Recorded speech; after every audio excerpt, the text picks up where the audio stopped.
Ulune iki apa kowe? Aku ki ulun, kowe kita. Kita dengkulmu mlocot. Aku wis terkenal Ki Lurah Bagong ganti Ki Lurah kita. Luweh ora omongan. Bagong dalem ulun kuwi aku. Ah, telu saiki. Ki ulun. Kita kuwi kowe. Ora masalah, aku kita dhewe ora masalah. Dibut telu ya ora masalah. Pak, ayo. Pilih awakku.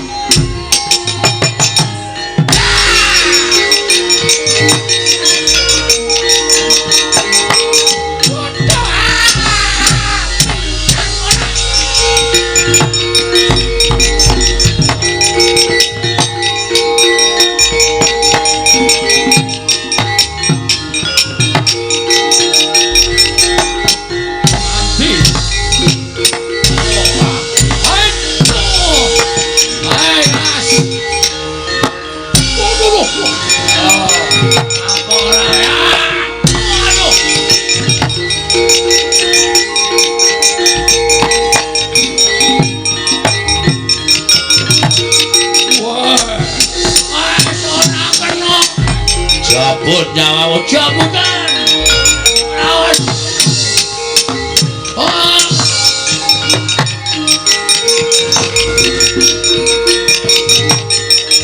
Wedan.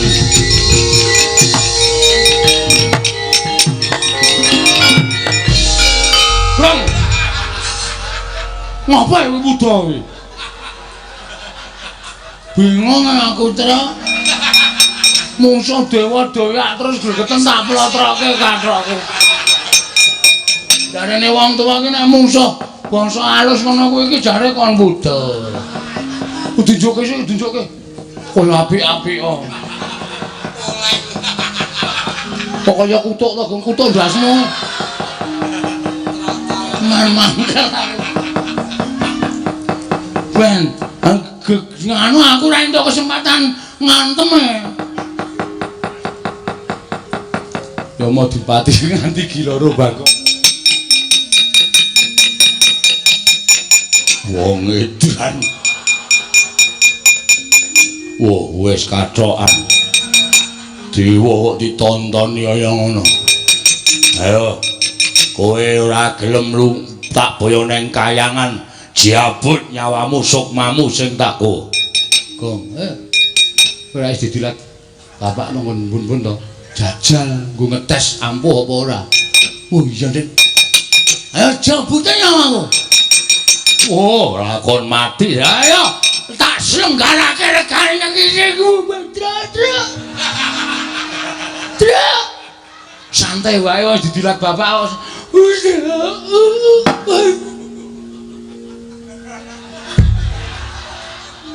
Waduh. Modar. Hilang nyawamu. Gong, lho kok wangsulan? Pet-petan ndasku. Iso tangira? Iso. Lho. Iso omong. Iso nyawane papat lho. Weh, ladara. Kowe jabut aku ora mati, tak jabut kena.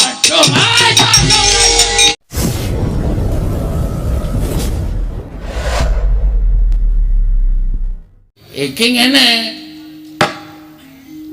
Rawuhe bapak nolo gareng karo Mbah Petro kuwi tak suwun apa duwemu dolen, Pak? Kok didol kuwi nggo ragat apa? Iki lho, mbangun desaku. Kok sing dadi pengareping desa Pringapus ki sapa? Aku. Ha kok sing didol kok barangku. Apa bapakku? Kowe ora seneng nek anakmu ora sukses lu mengadakan pembangunan desa Pringapus. Kuwi jenenge kowe iki mbangun desamu ning yang sarake sedulurmu. Luwih becik sedulurku sing sengsara, mbangane kawulaku. Nek ngono ta? Montormu ya matu dirima didol. Aja kae nggo golek ramban ngalor ngidul e. Nggo makani wedhus e ora. Wedhuse idol sisan. Dadak arep kok golek ramban. Terus? Trontongmu didal. Ah, semua. Mau ae dienggo golek wedi kok ya. Nggo urip sedina-sedina kok. Ha iki aku nyuwun penganu apa iga pretekle Bapak. Piye carane supaya apa sing tak tindakke iki bisa kelakon? Heeh. Ning aku mau ngebot-boti para kawula.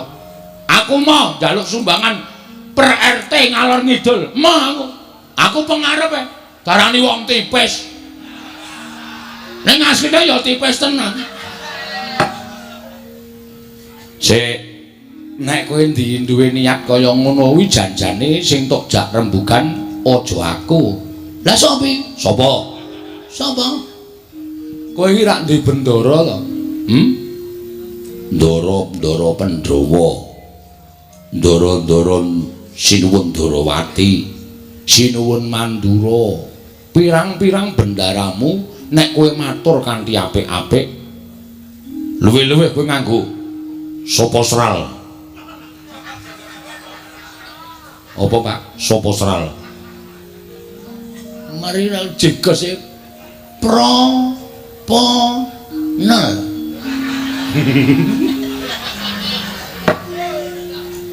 Proposal ya goblok.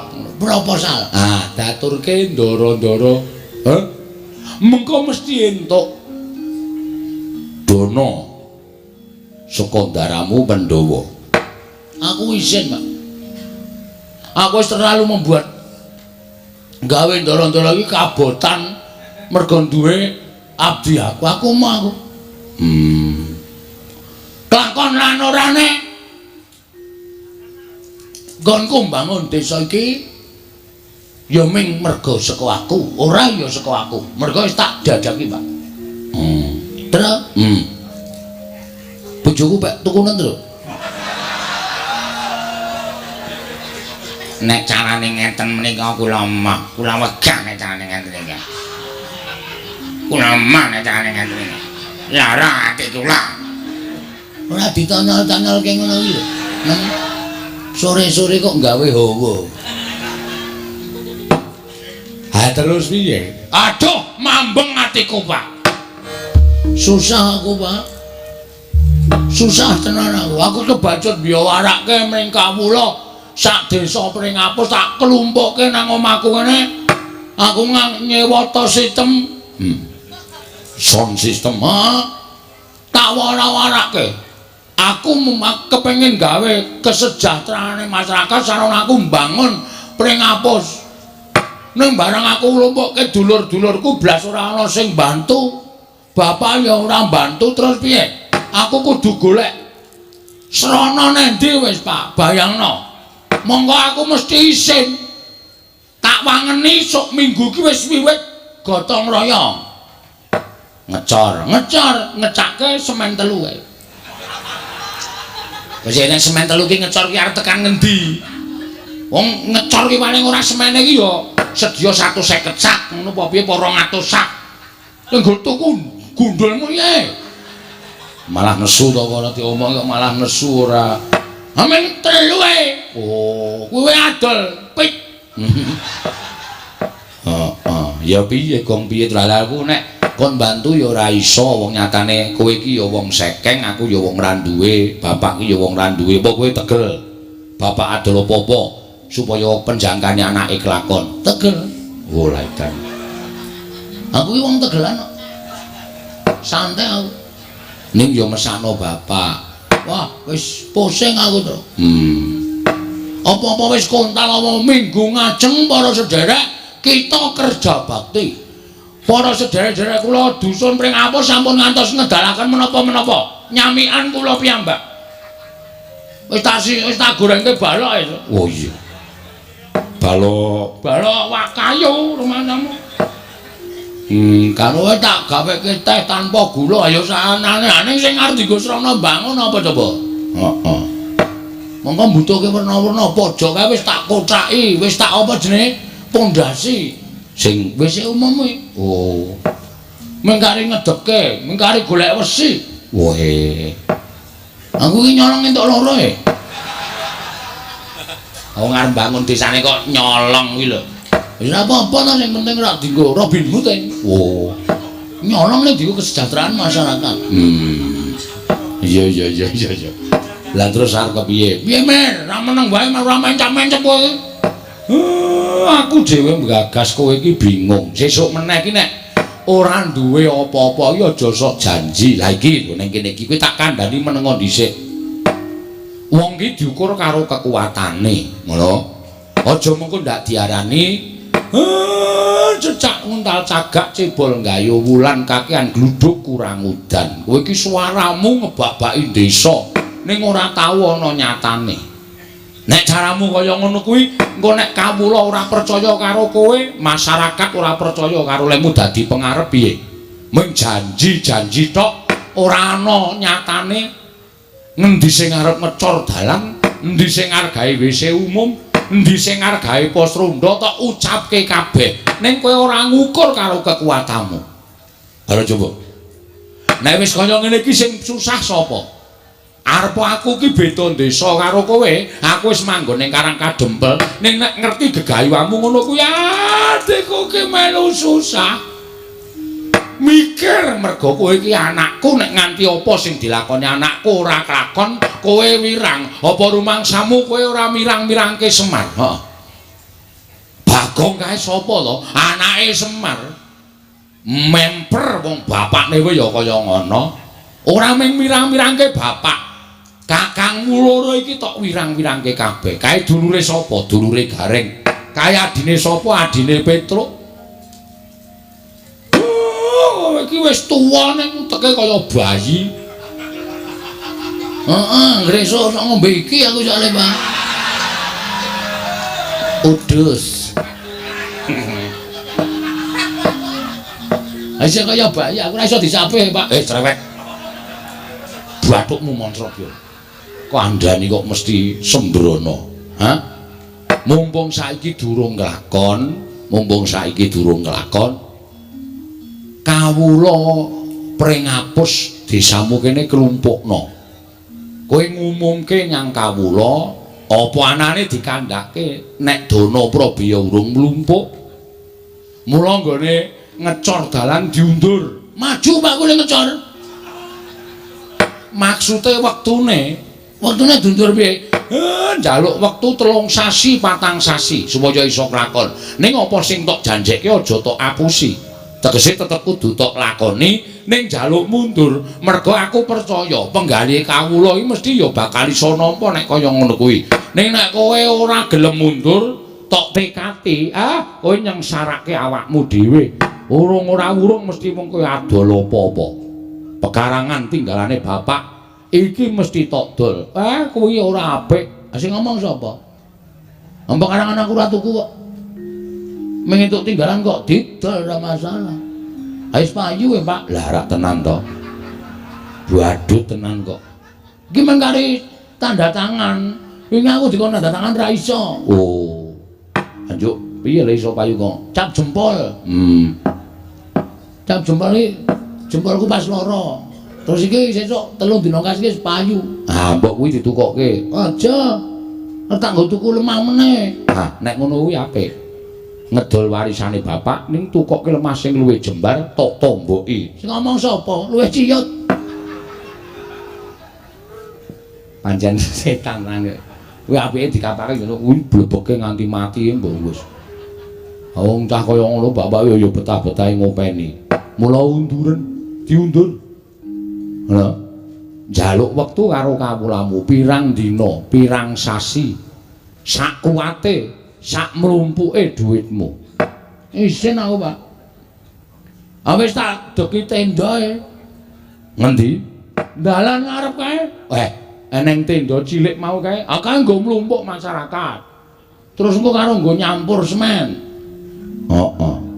Lek nyampur ya gotong royong suwen nggon aku biyen tak sewake apa molen. Iya. Iki membengkak meneh malahe. Nyewa molen. Ayo kuwi. Tukoke wae cah cukup kok. Wah iya. Sing isine nanas apa gedang. Ayo molen panganan karo molen semen. Goblok banget cah ora. Sing isine nanas ki nggo giling apa? Giling mripatmu iki apa piye? Gareng aja emosi. Mangkel aku suwe-suwe. Ngene wae, Pak. Bagong ki anake bapak. Iya. Bagong ki anake Semar. Mula Bagong nek ngucap ya tanpa beda kaya dene Semar. Aja ngucap sing aneh-aneh lho. Aja ngucap sing aneh-aneh. Iki kok nek kowe ngucap sing werna-werna, aku ki ngerti kowe iki sapa. Dadi kowe iki nek ngucap aja sembarangan. Nek lemu ngucap ki ming lair tok ora apa-apa. Ning nek tekaning batin suarane Bagong ki meh padha karo ucape Semar. Mula aku arep sumpah, Pak. Bagong, Semar. Santai wae to. Tenang wae. Aku ngelekke karo kowe. Gong ora sembrono lho, Gong. Bapak ki wis ngendika, tur aku ki wis ngerti sapa jatine kowe. Bapak wis crita karo aku. Nek jane kowe iki anake bapak sing tuwa dhewe. Ning karo bapak digawe ragil. Oh bapak tak takoni Pak Bagong enek kurang ajar kok ora tau kualat ngopo. Bapak ki wis crita karo aku mergo kowe iki dudu anake bapak ning kowe iki ayang-ayangane Semar. Kowe iki biyen ngetutke Semar nomor 1 mbangane aku karo Petruk. Mula bapak tau kandha, kowe nek diucapi Bagong kae njaluk ngapura. Mergo ucape kae dugeni mandi tenan. Gong ora macem-macem lho. Ora macem-macem lho, Gong. Aja ngucap sing werna-werna. Kira-kira kowe ora kuat ndandani utawa ngleksanake nggonmu mbangun desa, wis cukup diundur wektune, rasa ngucap sing aeng-aeng. Ngene, Pak. Reng, Truk, Mar. Aku arep omong karo kowe. Aku iki nek nganti gagal pembangunan desa pring ngapus isen. Maka tumrap Bagong aku mbangane isen luwung mati, Pak.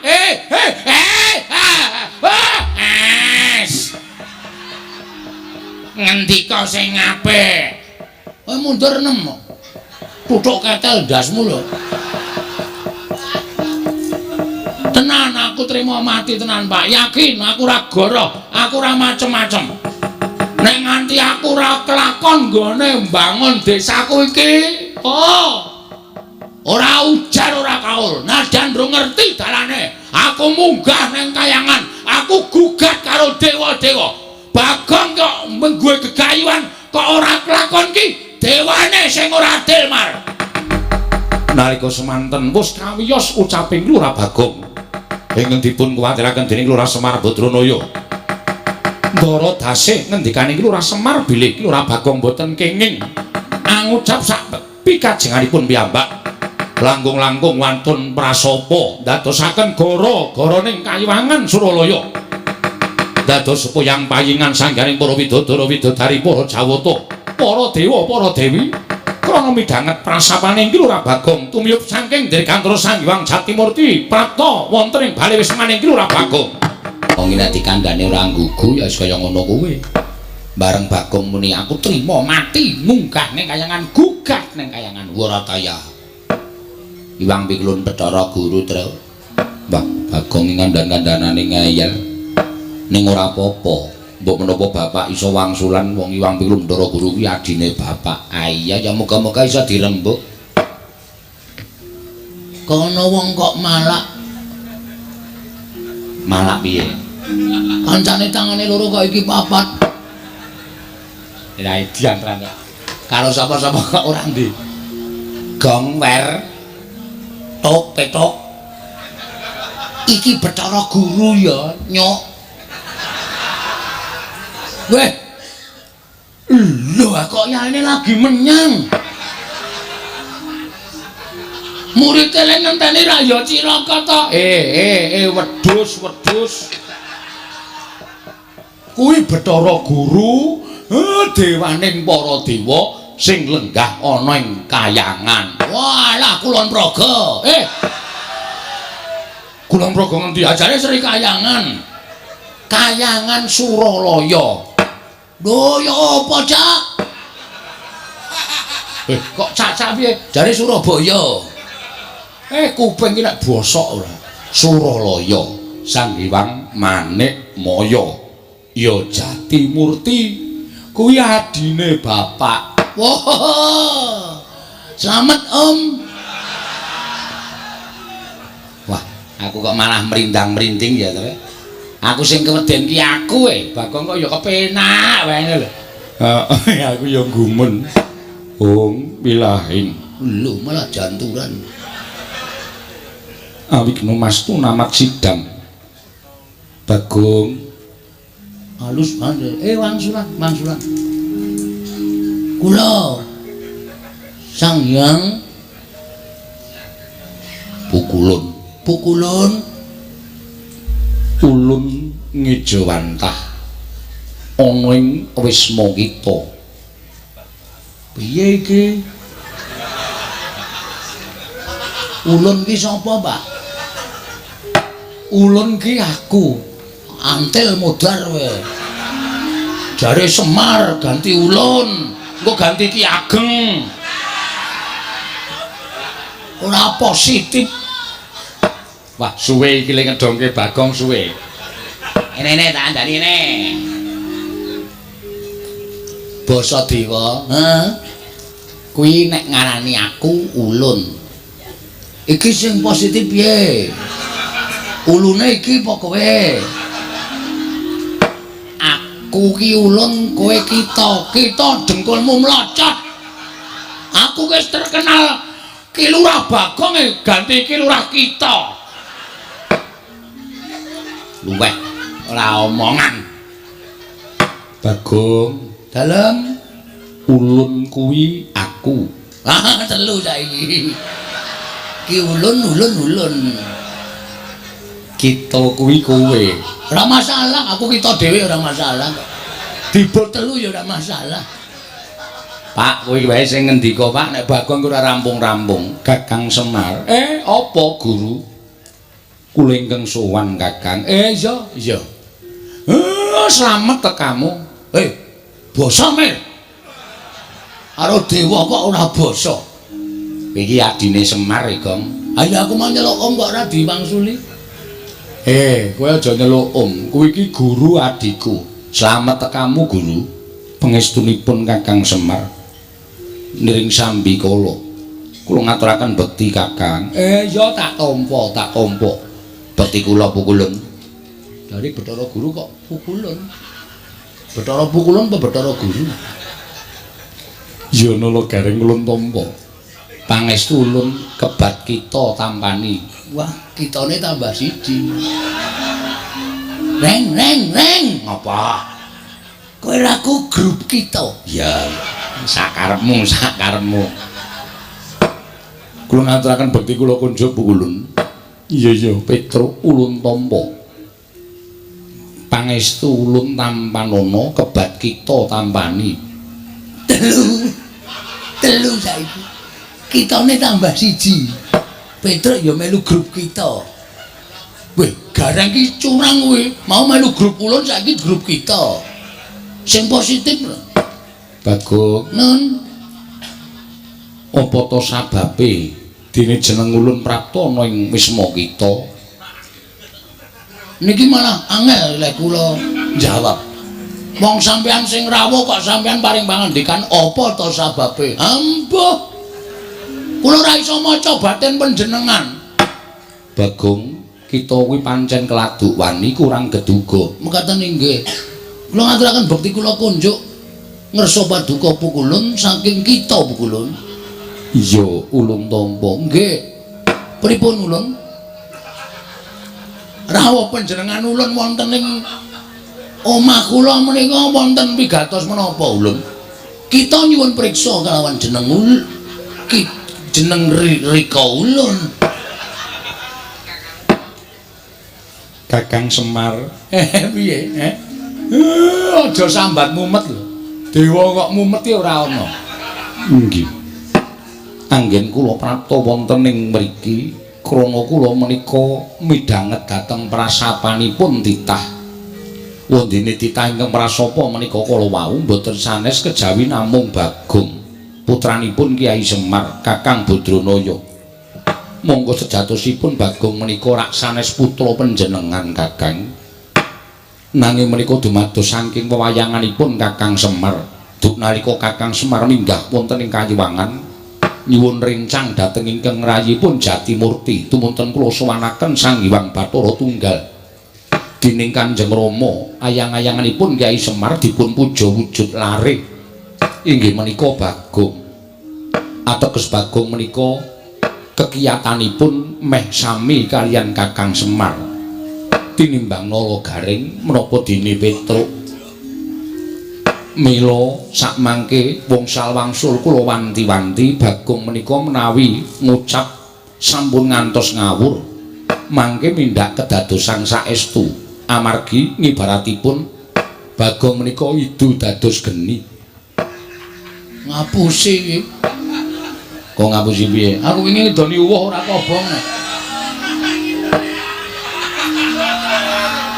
atenan idu dadi geni do kaget kabeh angger tak idoni nyas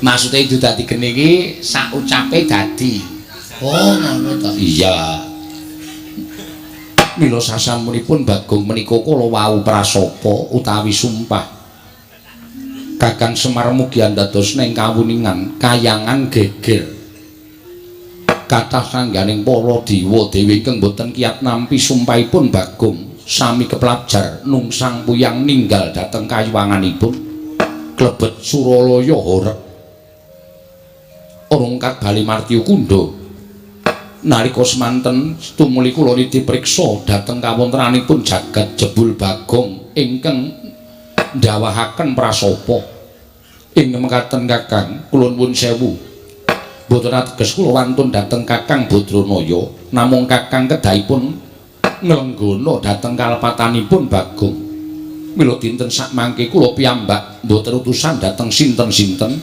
namung ingkang rayipun Jatimurti piyambak ingkang badhe amethuk dhateng pun Panakawan Bagong sakmangke kedah nampi pidana saking kadewatan krana sampun wantun damel geger kayuwangan satemah rengat Bali Martya Kundha manik Kakang Semar kagatri sang kapirangu benangkul kinempit kempit dosa ngreknaning bawana ing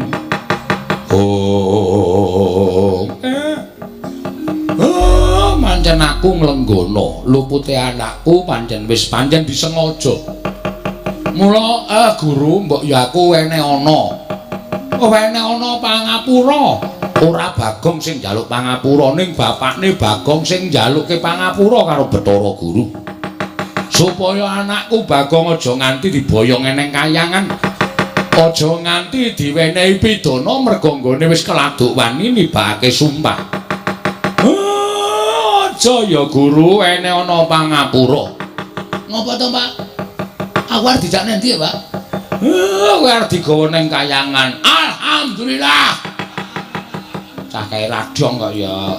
Kowe kok malah alhamdulillah ki ngapa? Weh lah, arang-arang wong sing ngerti kayangan ki. Pukulun, kula sagah dipun beto wonten kayangan. Kok tapuk sandal cangkemmu. Ngapa ya, Pak? Ngapa ya, Pak? Kok ngapa ya, Pak? Terucat. Ngapa ya, Pak? Kowe diboyong Bathara Guru ning kayangan kuwi arep diwenehi pidana merga kowe wis tau tatesuki lagi wae sumpah. Nek kowe arep gugat ning kayangan nek ora entuk Prabeya nggone bakal bangun. Aku ra elek-elek karo kowe to. Lho edan. Sumpahku tekan kayangan, Pak. Nyatane dewaning dewa mudhun ning kene kok aku wis ngandani karo kowe. Ucapku iki padha karo ucape Semar, mula nek ngucap ngati-ati. Kowe diunggahke ning kayangan ki arep dipidana. Arep cemplungke ana ing kawah Candra Dimuka. Asik. Lho. Aku ora ngadus dasare, Pak. Wah, jan bocah iki Candra Dimuka ki apa, Le? Candra Dimuka ya apa? Candra Dimuka ki neraka. Waduh. Ngapa ya salahku? Kowe sumpah kuwi mau. Ame sumpah kok. Misa sumpah Bagong kok gawe geger kayangan. Bagong, pripun? Mula gelem ora gelem kowe kudu tak boyong eneng kayangan dina samengko kanggo nglunasi apa kang dadi utangmu kanggo ngapokake aja nganti sira wani ngucap ingkang sak kepenake dhewe weh lah ya moh yen kita ora gelem kita bakal ulun ruda paripeksa jalaran prapta ulun ana ing Wismamu wis nganti sakataing para Durandara para Jawata ing bakal mruda peksa kelawan kowe Bagong. Mula wektu dina iki Kakang Semar kula nyuwuni dipanilah dhateng jengandika Kakang Semar Bagong badhe kula boyong. Mangke kados pundi kawontenanipun Bagong menika wonten purba wasesanipun ingkang rayipun Manikmaya. Kose. Hah? Adile wong luput ki njaluk ngapura. Mongko sing njaluk ngapura ora anakku. Sing makili bapakne njaluk ngapura ewadene adreng nggonmu kepengin boyong karo Bagong. Saiki ngene wae. Gandeng aku lek njaluk ngapura karo kowe, kowe ora wangsulan mbok tampa apa ora, aku tak nanting karo anakku. Bagong, pripun, Pak? Nek kowe digawa Bathara Guru ning kayangan sago apa ora? Sago.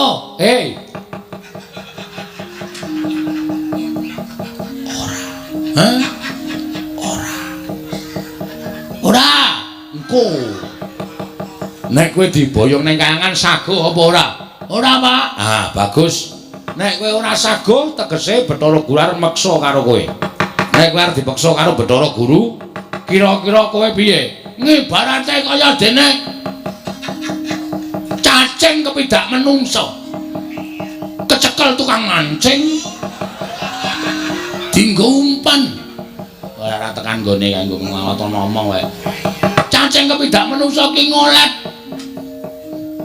Butuh bales, Pak. Aku ki menungso. Kedurungan perasaan aku ora ndek niat gawe geger kayangan. Niatku men supaya apa penjangkaku iso kasembadan mula nek ngancaku arep digone kayangan. Aku ora sudi, Pak. Aku mau nek aku dinikah Bathara Guru. Kowe krungu dhewe to. Bagong anakku ora gelem tok gawa ning kayangan. Mula gandeng Bagong ora gelem, aku bapakne ya budidaya supaya kowe aja nganti kelakon boyong karo anakku. Menawi ngaten kula nyuwun pangapunten menawi kula kedah wantun kalian Kakang Semar. Kowe iki wani karo aku ki jane wis ket biyen. Ming mergo mbok kowe nggunakake tata krama basa sing alus. Ning jane Semar iso maca legetane atimu aku wis iso maca. Kowe wiwit aku ijik mapan ning kayangan ki jane kowe sengit karo aku mula aku tok setrakake kanthi cara tok wadul karo bapak Sang Hyang Bathara Tunggal. Aku mbok arani kepengin dadi dewaning para dewa, terus aku mbok fitnah. Kowe matur karo Sang Hyang Tunggal nek Semar karo utawa Esmaya karo Tejamaya do gelut padha rebutan kepengin dadi dewaning para dewa. Tumuli aku dihukum dening Sang Hyang Tunggal. Kon mangan pagering gunung jagat sisih wetan lan kon mangan pagering gunung jagat sisih kulon. Nganti bubrah ragaku kaya ngene tumuli aku mudhun ning kayangan. Terus panjang kamu kelakon dadi ratu ning para dewa. Janjane kowe iki ragil ora duwe hak tumraping kayangan. Ning merga saka apa kagawemu nganti aku disingkirke saka kayangan. Ora merga kowe ndone rasa gedhe keburu sengit karo Semar to, ha? Bathara Guru ulun boyong ning kayangan. Cemplungke sapiteng. Luputan tumrap Semar Badrana ya. Ayo ora, kowe wangsulan, ayo gagit. Mula pendak-pendak kowe mudhun ning jagat. Pendak-pendak kowe gawe srana. Kuwi mesti supaya kowe iso mateni karo Semar merga kowe iki rumangsa keganggu. Lemu dadi dewa ora tentrem, lemu dadi dewa ora jenak, mergo aku ijik urip ana ing jana luka. Mula kowe pendak-pendak gawe perkara. Kowe pendak-pendak bibiti perkara karo Semar, sirmu lak ming kepengin jangka karo aku to. Kaya iki kowe bakal mboyong karo Bagong. Kowe ngerti nek Bagong ki ayang-ayangane Semar. Nek nganti Bagong iso tok lebur ning kayangan kono, aku persasat ilang kekuatanku. Mula kowe terus bungah atimu, seneng pikirmu merga kala mangsa kowe njangka patine Semar, bebasan angel mijet wae ngranti suwe banyu sinari. Ayo, iya apa ora? Apa aku tak waca kabeh legetane atimu? Apa njaluk tak waca kabeh? Lehmu gawe gara-gara tok ucapake geger kayangan ki jane ora sepiro. Wa ming sak ucape Bagong. Ya bener kayangan ketaman hawa panas. ning ora nganti para dewa padha mlayu saka kayangan. Kowe iki nek omong senengane ora mbok pikir kowe ngandhake dewa kena gara-gara sumpahing Bagong padha mlayu kok kowe ngandhake kula wis ngirit Wadyabala dewa. Tegese dewane dorane ndi to kowe? Pinter ya Semari asem. Gatekan wong iki apa sing diucapke wong iki iso dimbalikke dienggo menerjang. Mbok rasa omong kok aku sesuk mangkel lho ngomong. Kowe iki nek omong waton ngawur tur waton njeplak cangkeme ora. Ayo kowe arep wangsulan piye? Lah nek kowe nang kene mau ijen aku percaya kowe nek para dewa iki padha bubar ora karo-karuan. Ning kowe ngandhakake Kakang Semar nek Bagong mboten purun kula boyong kula rudha paripeksa amargi kula sampun beto Wadyabala Durandara Wadyabala dewa. Lah tegese dewane do ora ngapa-ngapa to. Umpama sumuk rak ming ngucul klambi to. Kowe senengane gedhek-gedhekke perkara. Nek sing salah rombong aku mbuh Bagong mbuh Gareng mbuh Petruk mbuh Pandhawa mbok gedhek-gedhekke permasalahane mbok gedhek-gedhekke perkarane. Pamrihmu bimenson jangka ringkihe Semar. Bagong tak tamengi, Bagong tak betengi. Ayo boyongan anakku. Boyongan. Anakku Bagong boyongan neng kayangan. Waton kowe iso glindhengke mestakane Semar. Waton kowe iso glindhengke sirahe Semar kakangmu iki boyongan anakku Bagong. Gugu karepe dhewe. Kula besmi bali resmanipun Bagong Kakang Semar.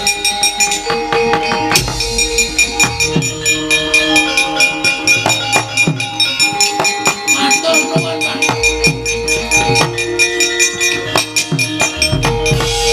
Mbah nuwun, Pak, sembah nuwun. Nek mboten wonten Bapak, dados napa kula? Matur nuwun nggih, Pak. Rai. Salahe ra wangsulan. Aku wis ben nek ora tak ngenekke ndak ora jarak perkara. Wong sing jarak perkara Bathara Guru iki perkarane titah kok senengane medhun melu-melu. Malah niki anu, Pak. Bebasan napa jenenge? Apa terus jenenge, Tru? Apa? Lho, apa jenenge? Peribahasa lho. Peribahasa apa to? Bengi iki. Estu, Pak. Domongi kok. Matur nuwun. Adimu belani. Nggih, ngestakaken dawuh. Bun-bunan kula, Pak.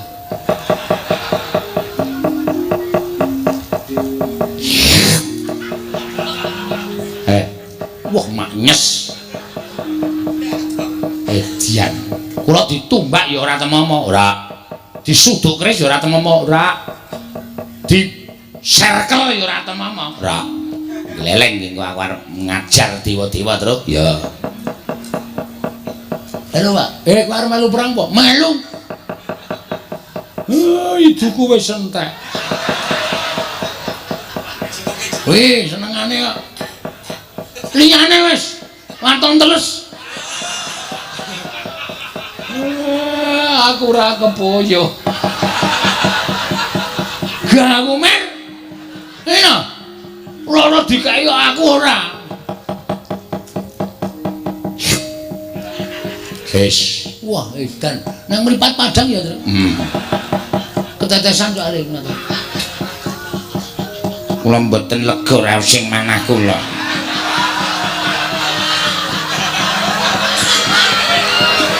Menawi mboten belane iki Lurah Bagong. Bapak Marasepo kula nyuwun dipun dilat. Supados kula didaya. Bagong piye iki? Ora apa-apa, Pak.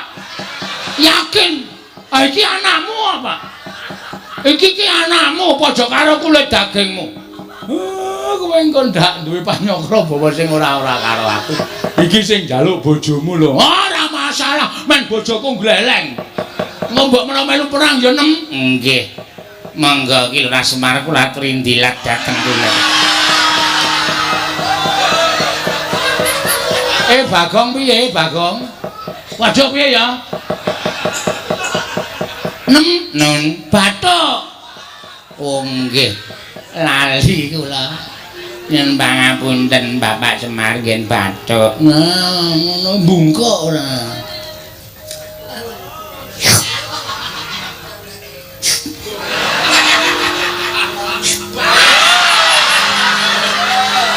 Ngene wae Mer. Ya saiki dijajal kadegdayane. Bapak ana menang sapa? Aku wis rong sasi ora lho, Men. Kowe kok kuwani ora. Kegedung kamu. Wong penyanyi kula niku kalian bapak menika sampun kados anak dhewe. Amun de panyong kula buwon sing mboten. Niki ming demi keamanan supaya mangke wonten dewa sing mlebu wonten ing Bali Wisma panjenengan menika kula ingkang adepi. Kula wusu. Oh, bojomu iki anu apa gombiyen olahragawan pencak silat to. Heeh. Oh, pothok mbiyen. Ngarat boto papate prel. Padha aku. Aku ngarat kerupuk 8. Oh, kerupuke. Aku wae kuat lho. Mung kerupuke kok dipamerke. Petro dalem, Pak. Nawa gareng Bathara Guru nek pancen nggawa wadyabala. Dewa dirampungi. Oh nggih, ngestaken dawuh. Aku muling karo kowe ya. Dewa iki malati, nggih. Mula nek ngantem dewa iki aja nganti ngantem nggon rai, wis ora kena. Mergo kowe wis dipesthekke karo sing gawe urip. Nek dewa iki pancen duwe derajat lan pangkat, nek diantem nggon sirah ora bakal kena. Waduh, atus ngen pundi? Ngantem dewa kuwi dodo medun.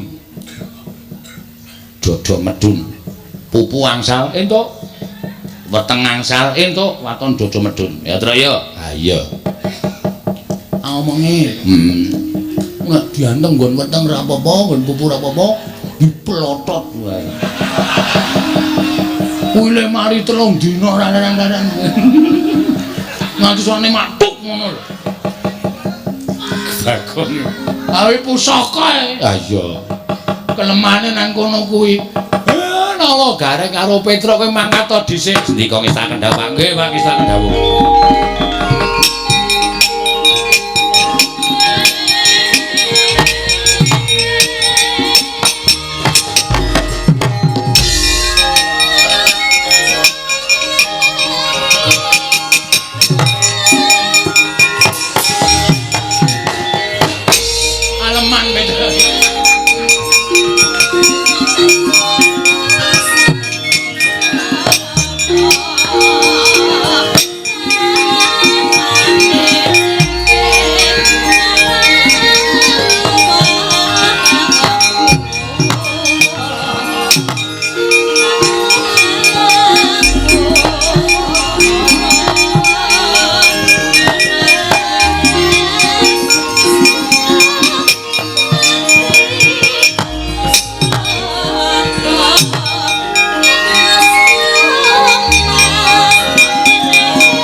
Kowe rasa kuwatir, mengko sing tanggung jawab aku. Sing tanggung jawab aku. Ora ana murinane Bathara Guru tak tandangane. Tak tandangane Bagong. Oh nggih, pangestaken dawuh. Sapa iki mbandemi gendeng iki? Lho. Kok saya akeh sing mbandemi? Kae kawulamu ngopo? Takonane, Pak. Enten apa niki lagi pepanggihan kali Bapak kok yaketen kok dereng limbukan niku napa? Ngomong-ngomong wae niku ngetapke para kawula nek ora ana limbukan trima mulik. Oh iya, heeh, aja kuwatir wis. Tak langsung limbukan, aja kuwatir. Wonten jawuh. Pasanganmu endi? Nembe dandan.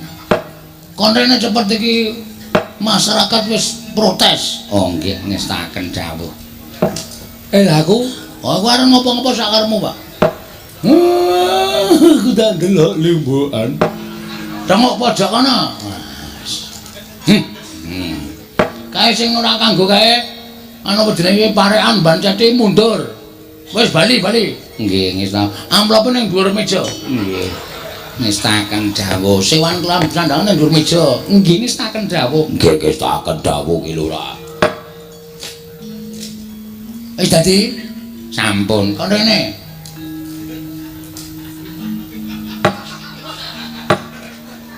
Wah. Tonjo iki. Tonjo piye? Olim bancing ke. Ana bojone barang karo wong liya tonjo.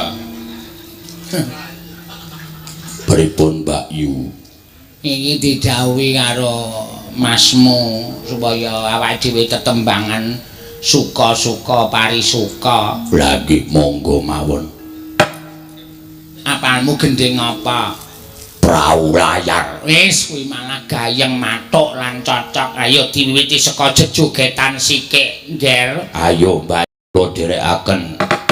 Datan kawusa manjing wonten gulung gubet sanggar sangaru. Menawa gandha capun nggih Sang Hyang Pramesti Bathara Kungawi sanggaring para Durandara pating bleber paring kula tanganing daratan. Kakang Narada. Kakang Resi Kanika Putra.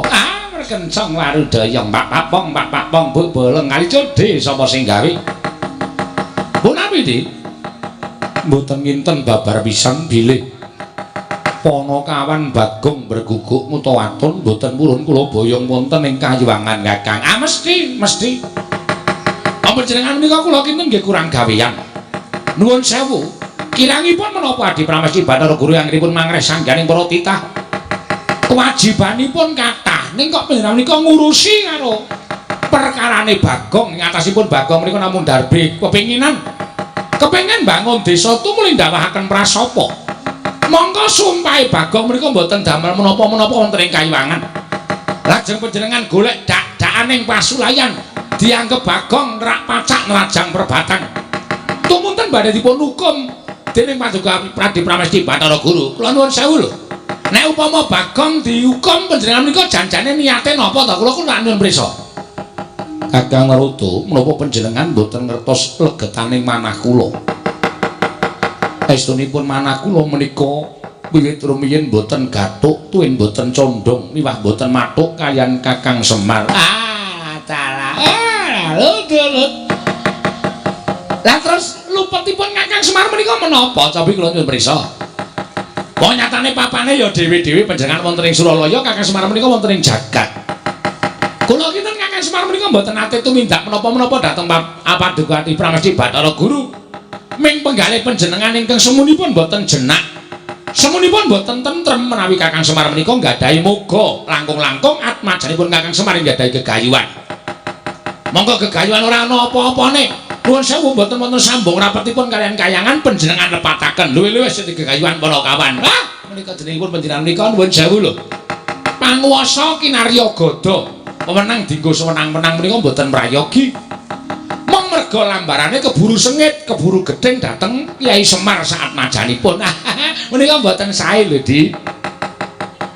Kula nuwun sewu tiyang menika menawi tandurane ala undu-undane ya sarwa ora becik ning nek tandurane kuwi apik undu-undane ya sarwa murakapi menika sampun dados kodrating jagat menika ngaten menika nek panjenengan tansah nandur gedhe lan Kakang Semar sak anak-anakipun menika mangke nuwun sewu lho panjenengan menika mangke badhe kewirangan nek dewaning para dewa kewirangan menapa mboten panjenengan menika sami kemawon bebecer dhateng asma Paduka piyambak.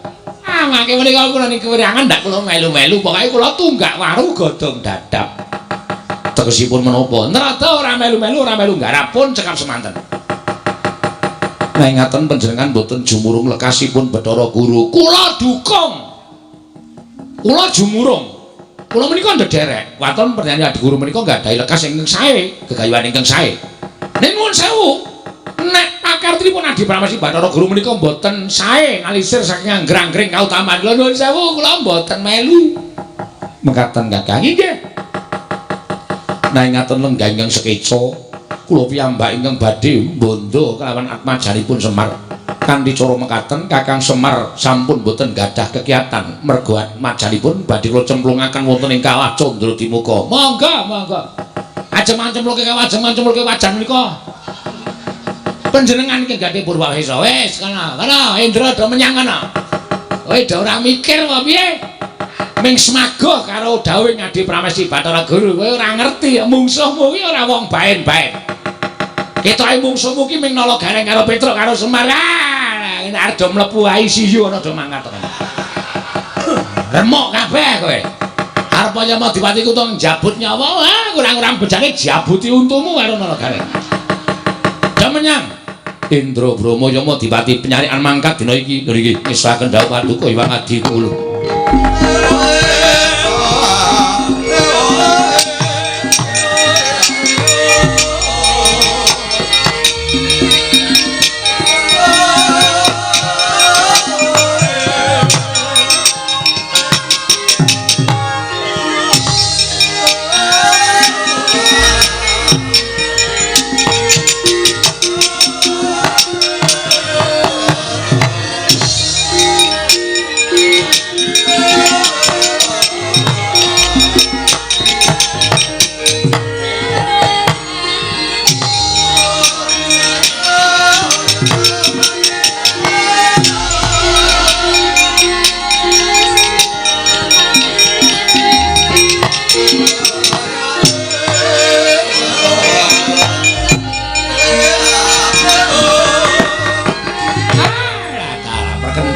Udaya mak Buk polang kali code sapa sing gawe nangka bosok dikopiok kari betone. Remoni lelakon apa to Hyang Pramesti Bathara Guru iki pendak-pendak dikandhani kok ora gugu ae. Wis tak tontone wae kaya ngopo kanan kedadeane.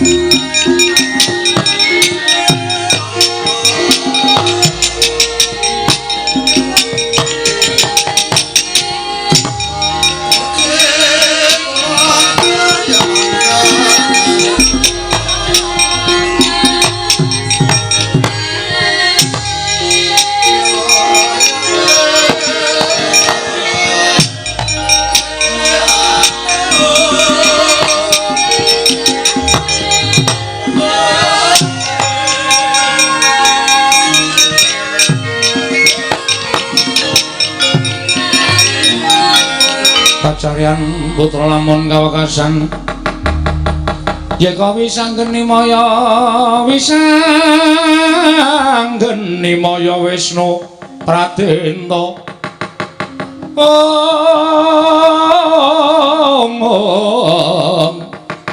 wisanggeni maya Wisnu Pratenta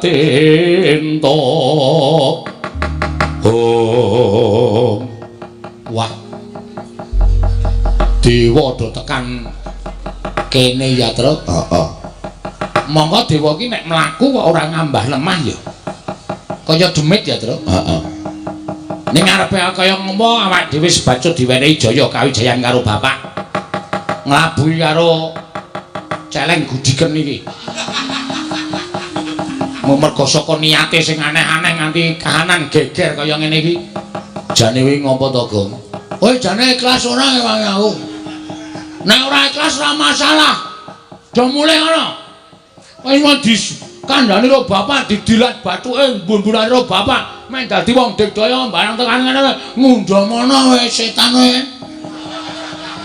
Ya ora kok jeneng aku ora ngundamono ning sirmu ki ngopo jane kepengin bangun terus kowe sumpah barang nganti guru medun barang ki. Bapak wis ngendika to. Jane sumpahku ki ora ono apa-apane. Wong aku mung ngomong apa anane.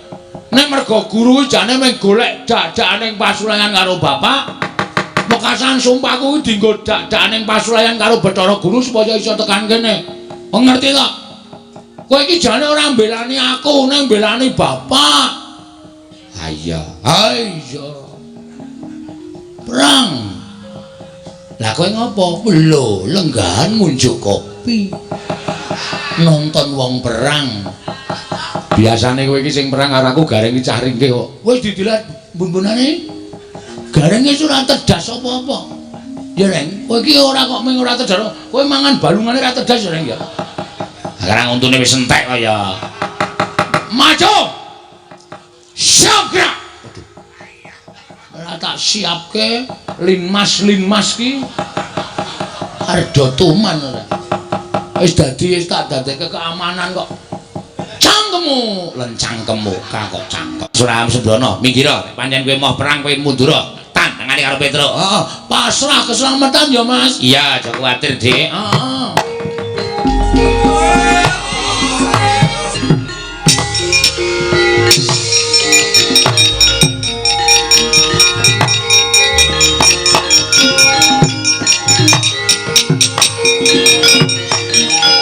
Nututi lamun katututan lamun mangsa prawira tiktaya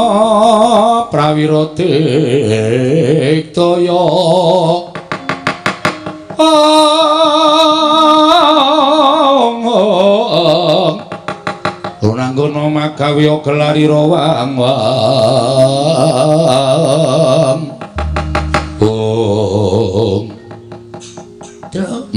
iki dewa apa? Ayo. Dewa tenan? Dewa jare gedhe tur dawa. Ayo. Sing arep iki kok cendhik. Omong ngono kuwi gumantung wong-wongane kok, Gong. Sing arep iki ya dewa. Sapa kuwi? Bathara Penyarian. Oh, pacare. Utuh. Bathara Penyarian. Kewajibane nyatet neng kayangan. Mula kok ngendi-endi ballpoint? Ayo. Sing tengah kae kowe tepung ora terus ngerti no. Nderekke sapa-sapa tau ketemu karo dewa, nderekke Ndara Janaka ketemu karo dewa. Sapa kae? Bathara Brahma. Dewaning geni. Jane wis apik wis surut ning sing mburi dhewe kok ora imbang ya. Ora imbang piye? Ngarep rung ngarep, cilik musuh cilik, dhuwur musuh dhuwur. Aku kok malah entuk gedhe. Monggo mungsuhmu bahaya dhewe kae kok. Ae sapa iki? Bathara Yama Dipati. Wajibane njabut nyawa. Edan. Kok dadi aku entuk musuh tukang njabut nyawa. Ha wis karepmu iki pokoke jodone dhewe-dhewe. Yen ora sanggup catut. Nah. Hartoku kok nyatut untune Yama Dipati. Dheke sadurunge njabut nyawaku jabut sik. Monggo lek ku njabut ngeget. Ha iya. Mesti langsung udus kowe. Wis senengane nek dikeplak bales e. Bales mestaka e. Kula ngaturaken bakti kula kunjuk pukulun. Nala gareng tak tampa. Pangestuku tampanono. Lho nggih. Bathara Penyarian kula ngaturaken bakti kula kunjuk. Petruk tak tampa pangestuku tampanono. Pak Carek bakti kula. Bagong tak tampa pangestuku tampanono. Pukulun Bathara Brahma bakti kula. Ya nala garing ulun tampa. Bathara Brahma bakti kula. Ya Petruk ulun tampa.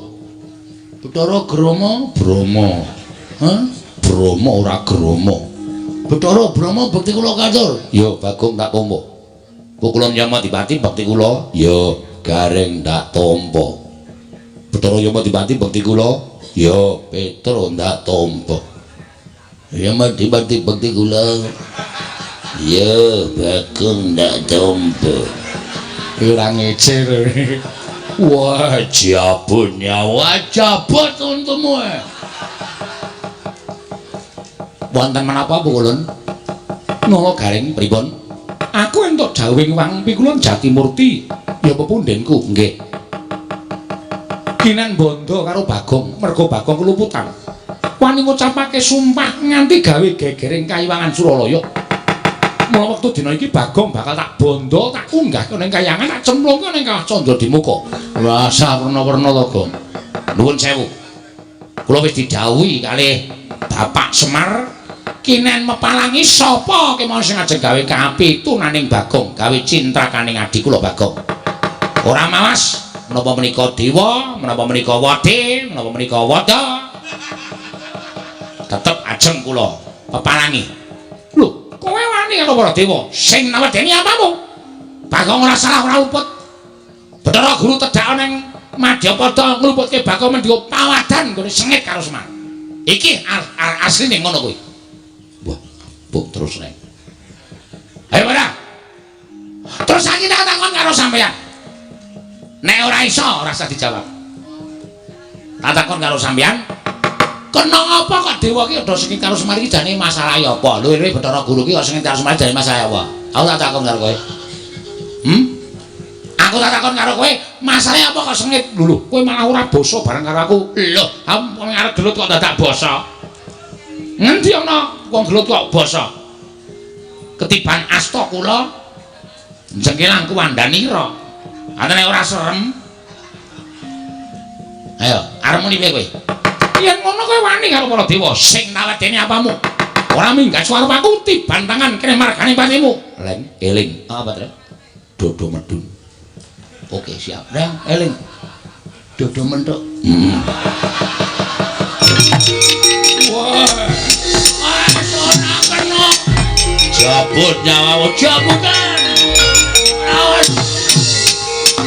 Oh.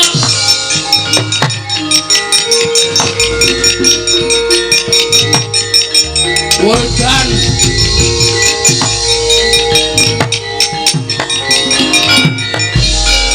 Bang. Ngapa kowe muda kowe? Bingung aku, Tra. Mungsuh dewa doyak terus gregeten tak plotroke katroke. Jarene wong tuwa ki nek mungsuh bangsa alus ngono kuwi iki jare kon budal. Dijoke sik, dijoke. Kaya apik-apik kok. Pokoke kutuk to, kutuk ndasmu. Mangkel. Ben, nganu aku ora entuk kesempatan ngantem e.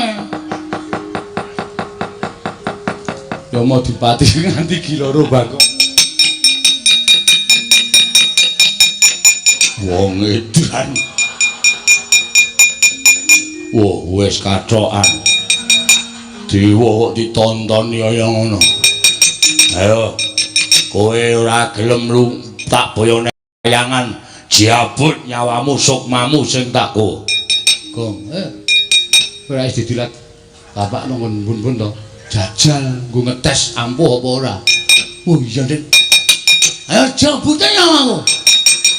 Oh, lakon mati. Ayo tak slenggarake regane nang kene ku, Tra. Santai wae wis didilat bapak.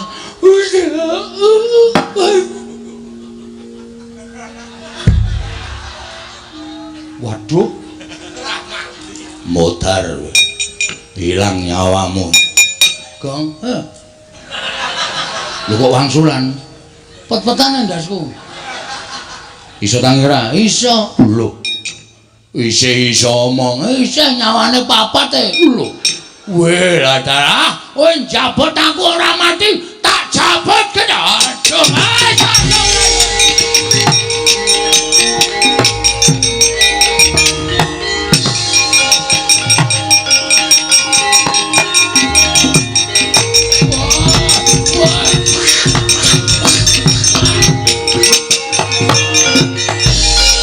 Bagong oyak-oyak Kakang Yamadipati. Ki sapa iki? Brama. Wedan. Kowe Brama? Iya. Berarti sesuk ning radio-radio kae. Dudu. Brama Kumbara? Udu. Adimu ndi? Sapa? Mendili. Mandili.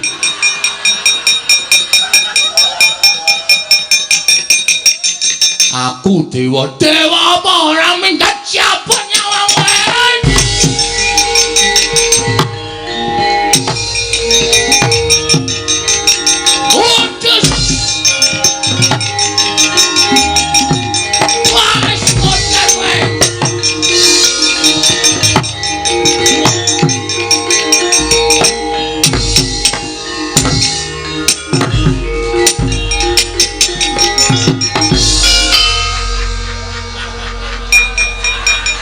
Aku iki nek ngamuk mataku lamur kok ya. Petruk sing kok jabut. Sarae mendono. Ngawur ngene ora. Iya. cuman iki baleke nyawane.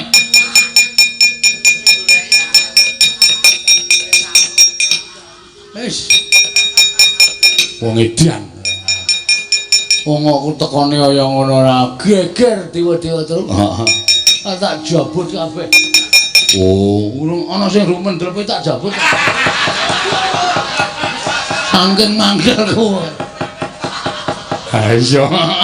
Tapi ya wis tenan ora ngono dadewane aja ora sang kepenake dhewe ya. Ha iya. Piye nang ngene iki? Wah, Gong, ha? Ora pangling ae. Sapa? Iwang Pikulun Bathara Guru. Ngambah dirgantara sajake duka tenan kae. Terus mlayu ngayom nang bapak wae. Ah, mlayu kae iki. Ya.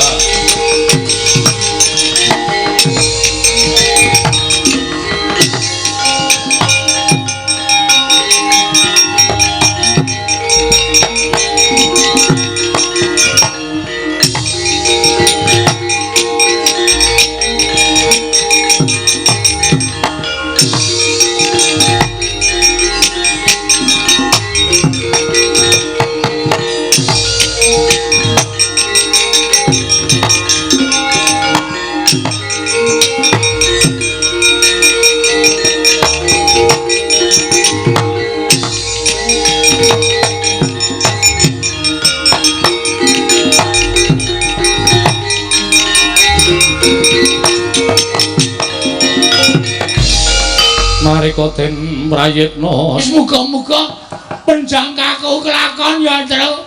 Ya bapak ya slamet, kowe ya slamet. Nala Gareng ya slamet mulih kumpul meneh wong bapak ya, Tru. Ya, wis rasa nangis. Ora aku mung gaya. Toko karo tak jaluki donatur. Anggere ora ngegawe tonyo Siwataka. Ben ora ngono ndak ora rampung perkarane. Siwataka Siwambira tak jaluki kabeh. Kejaba saka kuwi aku arep nyuwun pambiyantune Siwataka. Ki bapak nek ora tak slametke, Gareng karo Petro ora tak balekke nang alam donya iso kelangan wong tuwa, kelangan sedulur lanang tenan aku. Wah. Tegak. Aku rawo wae. Aja kaget penggalemu ya wae, siap-siapke kabeh bondo didelekke. Kendak tak colong wae aku teko tenan wae, bektiku katur ya wae.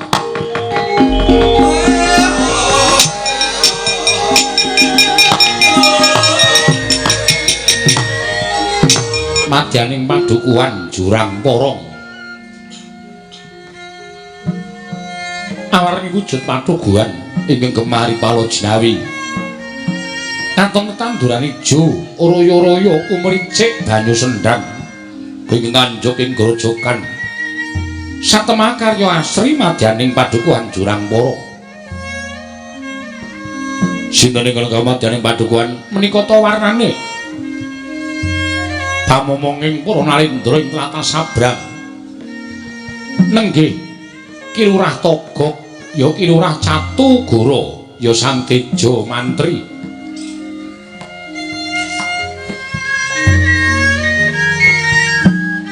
Eling-eling nadyan sarandunging hangga sarwa kuciwa.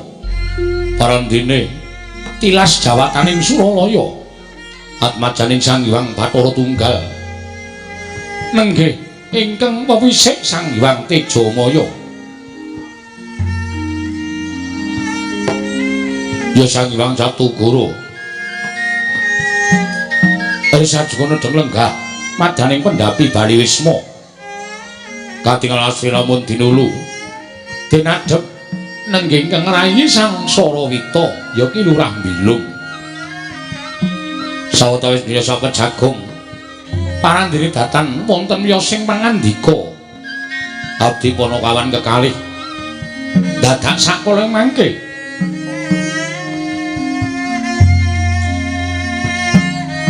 Ki Lurah Togok asra medhar pangandikan tinampi kanging rayi Ki Lurah Bilung dadi kemawon jeling pangandika ingkang dereng kababaring lisan gawe kaget atiku. Slamet tekamu lho. Pangestune Kang Togok Slamet Kang, aku ngaturke bektiku katur ya Kang. Ya tak tampa. Kok janur gunung kadingaren wong adat biasane kowe iki ora tau gelem saba mrene. Pendak-pendak nderekke ratu Gustine awake dhewe mesti aku dadak ngampiri. Lah kok ora kaya sak gedhagan iki kok kowe tekan ngomahku kuwi ngopo? Eneng apa lan wigatine apa? Mara gage kowe matura karo aku, Sarawita. Ora ana apa-apa kok, Gek. Ya ming sepi. Sepi tegese Nang omah ki sepi nglangut, mula terus aku dolan mrene. Ket mau esuk tekan sore kok ming delok TV terus. Ora ana kegiatan liyane. terus entuk warta apa, ana berita apa? Mbah, Lho. Jare ndelok TV. aku ming delok iklan kok. Nek berita tak pateni, ngono anggere wis mulai iklan tak tonton. Ayo kepengin tuku apa ta apa ngono iki lho, Kang. Oh, ngono ta. Heeh. Ya rasa sok tetuku. Duit kuwi apike dicelengi, dinggahke. Rasa nggo tuku apa-apa, mergo sok kowe nek kala mangsa kepengkok kebutuhan kuwi ora nrethek mrana-mrana ning duwe singgahan. Tur dasare kowe urip dhewe, ya ta. Wong urip dhewe iki ora kepenak. Kancamu ya ming aku. Monggo kowe jane karo aku ki jane duwe rasa apa kok ora tau gelem dolan ning omahku ki jane ngopo to lho. Ya ora apa-apa, larang ya tangga teparu do sapa. Hok. Sapa kaya pitik. Maksude do dolan ning omahku ngono lho, Gek. Heeh. Ora kowe kok ya ora kaya biasane. Biasane mlathoki kayu. Biasane nek ora mlathoki kayu ya gawe bata. Arep tok nggo ngapae? Bata kok gedene 50 cm. Arep tok nggo ngapa kaya cor-coran. Ya saora-orane nek ana kepinteran ki tak karyake. Aku iso gawe bata ya gawe bata. Men atine iki ora sepi. Wong nganggur ki nek ming meneng wae atine mesti bakale sepi. Tur ya ana bab nding lung. Ana apa? Janjane aku ki metung karo kahananku. Kanan sing piye? Kahanan sing tak lakoni kira-kira 7 dina kepungkur malem Jemuah Kliwon wingi. Heeh, ngapa? Kowe ngidul, Pak? Ora. Ora. Lah kok sepi? Aku turu wit sore. Aku bar menehi sajen karo kerisku kae terus tak tinggal turu. Pamriku ya golek impen. Lah kok tekan tenang. Nalika tengah wengi meh lingsir aku ki ngimpi. Ngimpi apa? Kaget atiku. Ora kanthi kanyono-nyono kok. Omah kene iki kaya ketekan Nalindra. Narendra ternyata sabrang. Udu. Sandangane sarwa apik, sandangane sarwa becik. Mongko nitih kereta kencana jeluk ana ing omah kene, terus mlebu, terus sak pejagong karo aku. Ning tak tiling-tilingke paningalku tak mat-matke ratu mau dudu ratu sabrang. Lah sapa? Sing nganggo sandangan apik, sing nganggo sandangan becik iki kok kaya ponakku dhewe. Ponakmu sapa? Anake Semar ya kuwi Bagong. Monggo Bagong ki sak jumlek ora tau saba mrene nek ketemu karo siwane ya aku ming neteli apa sing tak nggo. Aku nganggo jam ya dijaluk, aku nganggo gelang ya dijaluk, nganggo kalung kesehatan aku ya dijaluk. Pokoke ming dirampok karo sing jeneng Bagong. Lah kok ora kanthi kanyono-nyono kok bocah iki tekan kene. Terus Lah ya jagongan karo aku sawen-wen. Monggo blas to, anak Semar ki ora ana sing tekan kene. Monggo jane Semar ki adikku lho. lah iya, ya kondange ngono. Heeh. Ning kok ora ana sing tilik karo Pak Dene, ora ana sing ngaruhke karo Pak Dene. Lah aku nganti ngimpi kaya ngono kuwi werdine apa ya, Lung? Kuwi janjane ming tom-tomen. Kowe iki ming kangen karo anak-anak ini Semar. Ya arep kowe karo aku ki mapan ning tlatah Sabrang ning dipestheke utawa ditakdirke dikodratke nek Semar kuwi dadi adimu. Lah iya. Nile pisah wis pirang-pirang abad. Wis suwe banget. Arep kaya ngono ning sambunging sedulur ki ora bakal iso pisah, Gok. Iya. Ning kok sing tak kangeni Semar kok sing teko anake. Lah kowe apa lali? Jaman kowe njaluk kanca urip ning alam padang kowe diparingi aku. Semar njaluk kanca duk nalika urip ana ing jagat diparingi Bagong. Heeh. Dadi derajate Semar karo kowe iki padha, derajate Bagong karo Mbilung kuwi padha. Oh, Mula nek kowe kangen karo Semar sing teko Bagong kuwi padha wae.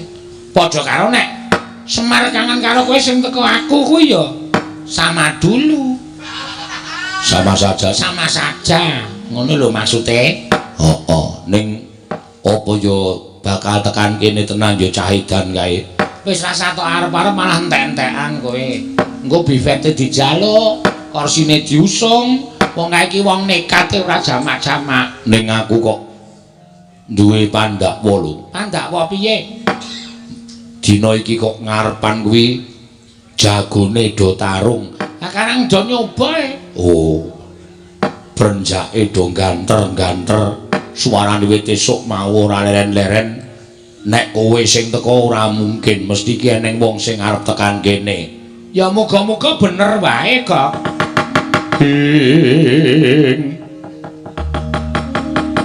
Rekat lampahing rata tanpan lara. Prateng sukune ngargeram kang tumingal.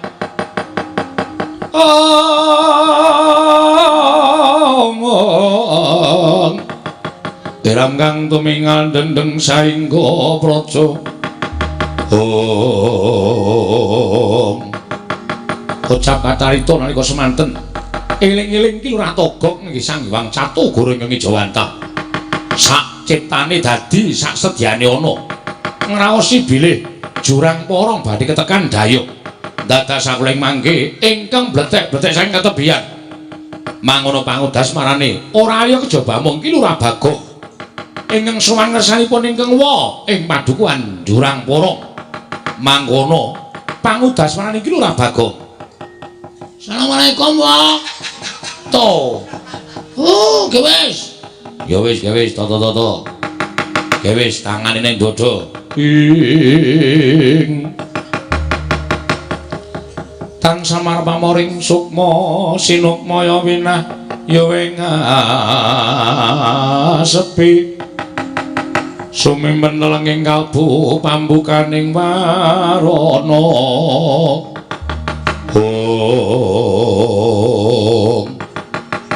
Eling-eling nadyan wujuding Panakawan panandiri Dewa Jawantah. Mila sak ciptane dadi sak sedyane ana. Katarima panyuning Lurah Catu Goro ilang wujuding Lurah Bagong nenggih panenging Pandhawa satra ing Madukara Raden Janaka.